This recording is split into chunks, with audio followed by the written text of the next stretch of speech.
Ya, pelajaran yang berikut ini tentang hari pengangkatan. Hari pengangkatan.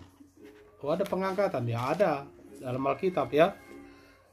Firman Tuhan menjanjikan kepada kita bahwa Yesus Kristus akan kembali untuk gerejanya, yaitu orang-orang yang telah menerima Yesus Kristus sebagai Tuhan dan Juru Selamat. Ya, pengertian gereja itu ya, gereja adalah orang-orang yang sudah diselamatkan di dalam Yesus Kristus. Menurut firman Tuhan, orang-orang yang sudah mati dalam Kristus dan orang-orang yang masih hidup dan tinggal dalam Kristus akan menyongsong Tuhan di angkasa. Itu disebut hari pengangkatan. Kapan itu terjadi? Ya, kita tunggulah Tuhan datang ya. Kita harus mengingat akan janji hari pengangkatan itu. Dengan cara kita mengingat, maka kita waspada, kita selalu semakin patuh dan taat kepada Tuhan. Di dalam 1 Tesalonika pasal 4 ayat 16-17, maka Tuhan sendiri akan turun dari sorga dan mereka yang mati dalam Kristus akan lebih dahulu bangkit. Sesudah itu, mereka yang mati, yang masih tinggal, akan bersama-sama dengan mereka dalam awan menyongsong Tuhan di angkasa. Demikianlah mereka akan selama-lamanya bersama-sama dengan Bapa.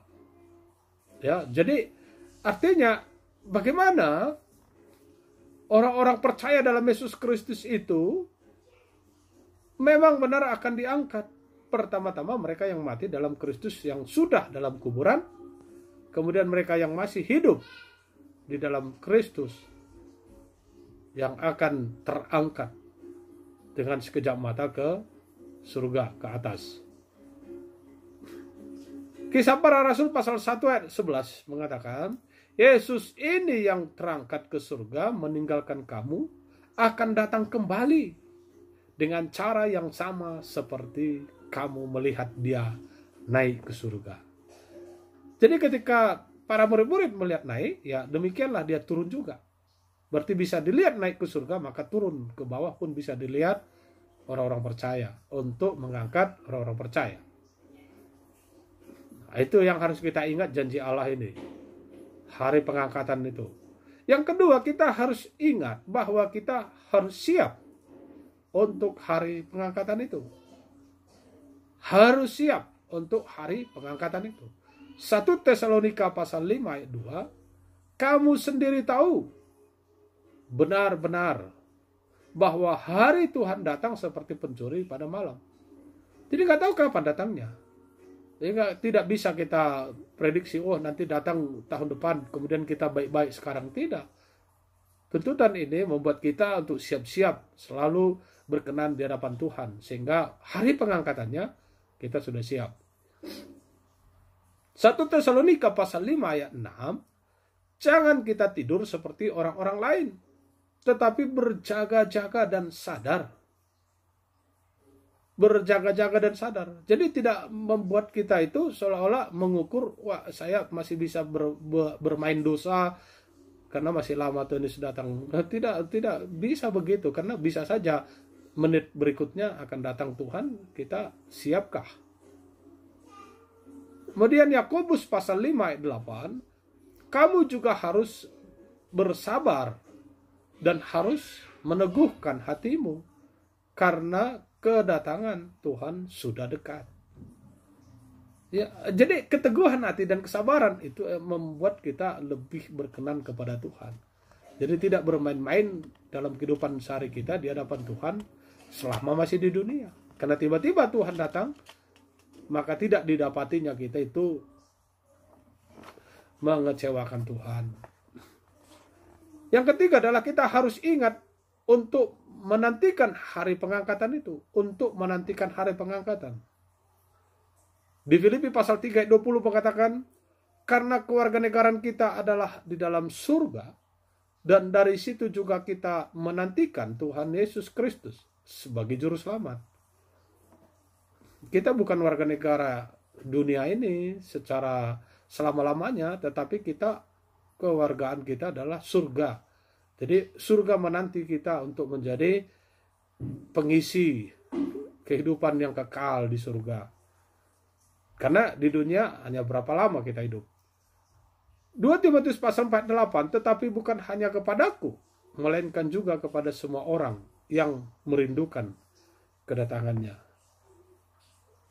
Ini yang harus kita bayangkan, pikirkan, orang-orang percaya yang ingin cepat menantikan kedatangan Tuhan, sebenarnya banyak sekali orang-orang percaya merindukan kedatangannya. Karena membayangkan bagaimana lebih enaknya kehidupan yang kekal itu di surga daripada di dunia. Titus 2 ayat 13, dengan menantikan penggenapan pengharapan kita yang penuh bahagia dan penyataan kemuliaan Allah yang maha besar dan juru selamat kita, Yesus Kristus. Ada sesuatu yang menimbulkan kebahagiaan kita ketika kita benar-benar menantikan kedatangan pengangkatan itu.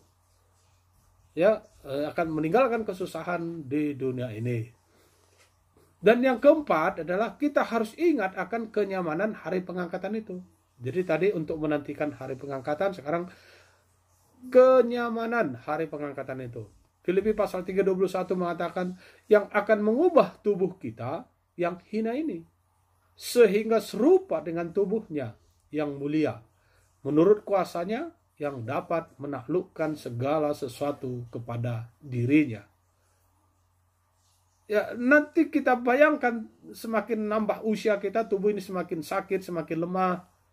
Karena itulah kita semakin menyadari betapa kita mengharapkan kedatangan atau pengangkatan itu, sehingga kita akan mendapatkan tubuh yang memberikan kenyamanan yang kekal di dalam kehidupan kita di surga. 1 Petrus 5 ayat 4 mengatakan, maka kamu apabila Gembala Agung datang, kamu akan menerima mahkota kemuliaan yang tidak dapat layu. Di dunia kita memang mengharapkan prestasi, mengharapkan pujian, mengharapkan sesuatu keuntungan, keberhasilan, kesuksesan. Tapi sementara ketika kita sudah tidak berprestasi, maka akan ada saingan yang berprestasi lagi, lebih baik lagi prestasinya dan lebih banyak lagi pujian kepadanya di dunia ini. Tapi yang kita harapkan untuk kenyamanan kita, bagaimana kita mendapatkan mahkota kemuliaan itu yang tidak pernah layu. Karena kalau kita dapat mahkota, ya sebentar aja layu. Saya waktu itu menerima ini, senang sekali. Sehari dipoto kan. Nih, ini Colviper juara 2. Artikel jurnal juara 2. Senang, tapi sekarang ya ada yang lebih hebat lagi, ada yang lebih hebat lagi, layu. Jadi hanya kenangan yang tidak begitu memberikan kekekalan kepada kita. Namun ya nanti nggak tahu sampai kapan dia bertahan seperti itu.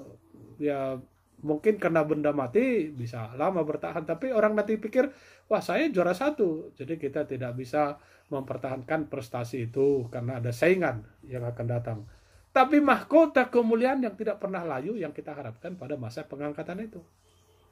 Dan 1 Yohanes 3 ayat 2, akan tetapi kita tahu bahwa apabila Kristus menyatakan dirinya, kita akan menjadi sama seperti dia, sebab kita akan melihat dia dalam keadaannya yang sebenarnya. Wah, kalau saya kebayang 12 murid itu melihat bagaimana Yesus itu dulu, waktu belum mati di kayu salib dan setelah dia bangkit. Dan saya juga mengharapkan itu. Bagaimana saya bertemu dengan Yesus dan melihat keadaan yang sebenarnya seperti apa. Ya, kekekalan daripada Yesus yang kekal sampai sekarang dan akan mengangkat kita, menjemput kita. Saya mau lihat itu. Kemudian yang terakhir ayatnya 1 Tesalonika pasal 4 ayat 18. Karena itu, hiburkanlah seorang akan yang lain dengan perkataan-perkataan ini. Ini yang perlu sebut tadi di pelajaran kedua, ada yang orang percaya juga tahu, yaitu ada masa pengangkatan Tuhan untuk anak-anaknya dan membawa kepada tempat yang kekal, nyaman, menghiburkan, menguatkan. Dan itulah harapan semua manusia di dunia ini. Dan kita tahu tempat itu, yaitu surga, di mana Yesus Kristus menanti kita. Wahyu 1 ayat 8 mengatakan, Aku adalah Alfa dan Omega, firman Tuhan Allah, yang ada dan yang sudah ada dan yang akan datang, yang Maha Kuasa. Dia adalah awal, dia adalah akhir. Kita tahu bahwa kita akan berakhir, maka kita sudah mengetahui di mana akhir kita berada, yaitu di mana Yesus berada sekarang. Surga yang kekal yang Allah siapkan untuk kita. Amin. Demikian pelajaran yang terakhir ini. Terima kasih. Shalom.